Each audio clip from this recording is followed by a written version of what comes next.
भोजन हमें ऊर्जा प्रदान करता है और उसी के कारण हम अब तक जीवित हैं। आचार्य चरक ने चरक संहिता में भोजन के कुछ विधि को एक्सप्लेन किया है। उन्होंने उसके कुछ नियम बताए हैं। यदि हम इन नियमों को फॉलो करते हैं तो हमारी जो स्वस्थता है वो लाइफ लॉन्ग तक वैसे ही बनी रहेगी। तो इन नियमों को हमें अभी समझना है, उसकी विस्तार से हम जानकारी देखेंगे। सो मेरे साथ आप सभी बने रहें। उष्णं स्निग्धं मात्रावत् जीर्णे वीर्यविरुद्धम् इष्टे देशे इष्ट सर्वोपकरणं नातिद्रुतं नातिविलंबितं अजल्पन अहसन तन्मना भुंजित आत्मा मभि समीक्ष सम्यक। भोजन किस प्रकार करना है, इस बारे में चरक ऋषि कहते हैं। भोजन उष्ण होना चाहिए, स्निग्ध मात्रापूर्वक होना चाहिए। पहले का भोजन पहले पचा हुआ होना चाहिए। वीर्य के विरुद्ध नहीं होना चाहिए। इष्ट देश में होना चाहिए। मनो अनुकूल भोजन सामग्री युक्त होना चाहिए। बहुत जल्दी नहीं, बहुत विलंब के साथ नहीं, मौन रह के, ना हंसते हुए, और हमारी जितनी शक्ति है उतनी शक्ति के अनुसार ही उस भोजन का हमें सेवन करना है। तो इसके बारे में थोड़ा सा हम विस्तार से देखेंगे। तो सबसे पहला पॉइंट है, भोजन उष्ण होना चाहिए, क्योंकि यदि गर्म होता है तो हमारे जो स्टमक का अग्नि है वो प्रदीप्त होता है, मतलब जलना शुरू हो जाता है, और फिर अन्न का पचन जल्दी हो जाता है और कफों का शोषण हो जाता है, मतलब कफ चला जाता है। स्निग्ध होना चाहिए, क्योंकि यदि स्निग्ध है तो वो उसकी टेस्ट भी हमें अच्छी लगती है और वो जल्दी डाइजेशन उसका हो जाता है, शरीर बल के साथ बढ़ता है और शरीर की पुष्टि होती है। मात्रापूर्वक आहार, यदि हम मात्रापूर्वक आहार का सेवन करते हैं तो हमें उसके फिर साइड इफेक्ट कुछ भी नहीं होंगे। प्रॉपरली मल का अनुलोमन होगा, मतलब जो अनवांटेड पार्ट है वो निकल जाएगा और हमारी आयु में वृद्धि होगी। पहले का जो अन्न लिया है यदि उसके बाद हम भोजन करते हैं तो फिर से हमारे स्टमक में जगह भी रहती है और हमें अजीर्ण नहीं होता, हमारे दोषों की स्थिति प्रॉपर रहती है, बैलेंस रहती है, जाठराग्नि हमारा प्रदीप्त रहता है, मतलब जला हुआ रहता है। फिर से हमें भोजन करने की इच्छा होती है और हमारे सभी धातु योग्य प्रकार से बढ़ जाते हैं।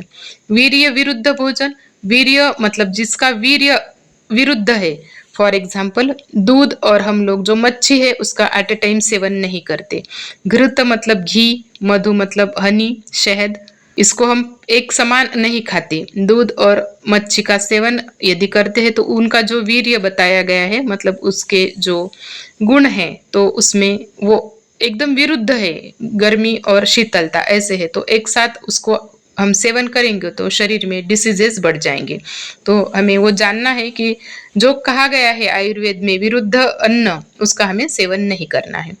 अनुकूल, और जगह जैसी है मनो अनुकूल और आहार, तो हमें अच्छे ही स्थान पे सेवन करना है भोजन का, और आहार भी हमें प्रॉपर लेना है। उसी अन्न भी हमारा स्वच्छ होना चाहिए, वो पात्र अच्छा होना चाहिए, जगह अच्छी होनी चाहिए, ऐसा उसका मतलब हुआ। तो हमें व्याधियां छू भी नहीं सकती।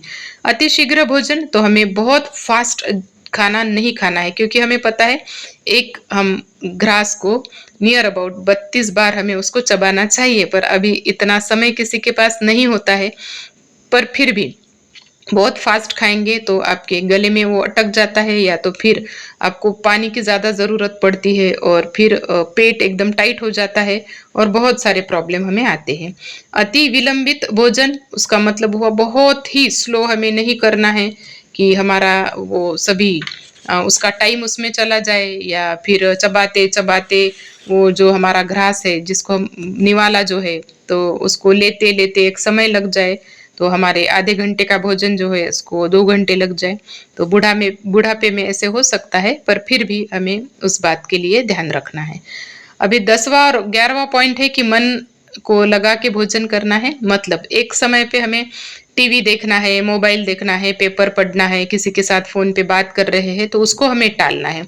आपका जो ध्यान है पूरा, हमारा जो मन है तो हमारे भोजन की ओर हो जाना चाहिए। भोजन करते समय यदि हम वो एक ही काम कर रहे हैं तो आप देखेंगे कि आपकी शरीर की जो प्रकृति आपकी आपकी जो है तो वो बैलेंस रहेगी, आपके जो दोष है बैलेंस रहेंगे, धातु की पुष्टि अच्छे से होगी, बल अच्छे से आएगा और आपको बीमारियां नहीं होगी। आत्मानम अभी समीक्ष मतलब आप जितना उसको सहन कर सकते हैं, आपके शक्ति के अनुसार आप ले सकते हैं, उतना ही आपको लेना है। यदि हमें जो ठीक लगता है हम उसको पचा पाते हैं तो ही आप सेवन करें। और आपको रस जो है मधुर आम्ल लवण कटु तिक्त कषाय इसके इसका जो क्रम है तो हम ऐसे रखेंगे तो बहुत ही अच्छा है। हम लोग देखते हैं कि मधुर रस जो है मीठा जो है हम बाद में खाते हैं, पर आइडियली देखा जाए तो आयुर्वेद में कहा गया है कि मधुर रस का सेवन पहले करना है। उसके बाद जो आम्ल लवण है तो खट्टा है उसको बाद में लेना है। फिर लवण कटु तिक्त कषाय तो फिर हमें लवण मतलब आप जो नमक के जैसे पदार्थ रहते हैं तो उसका सेवन करना है। कटु मतलब जो तीखा है फिर बाद में उसको लेना है। फिर जो कड़वा है, कषाय मतलब ऐसा पदार्थ जैसे हम लोग सुपारी खाते हैं तो वो जो रस रहता है उसका तो खट्टा मीठा ऐसे मिक्स जो रहेगा तो हमें तुरट हम मराठी में बोलते हैं उसको, तो वैसे उसको लास्ट हमें लेना है। तो हमें ऐसा हम यदि करते हैं और आहार की मात्रा हम यदि प्रॉपर रखते हैं तो हमें वो जो भोजन है उपद्रव हमारे निर्माण नहीं करता है और वो हमारा शरीर बैलेंस रखता है, मन को शांत रखता है, हमें अच्छा रखता है, बल को बढ़ाता है, हमारा जो स्वास्थ्य है उसको टिका के रखता है, डिसीजेस नहीं होते, स्किन की हमारी जो चकाकी है वो बढ़ जाती है और न जाने कितने सारे फायदे उसके हमें मिलते जाते हैं। तो इसी प्रकार से हमें भोजन का सेवन करना है।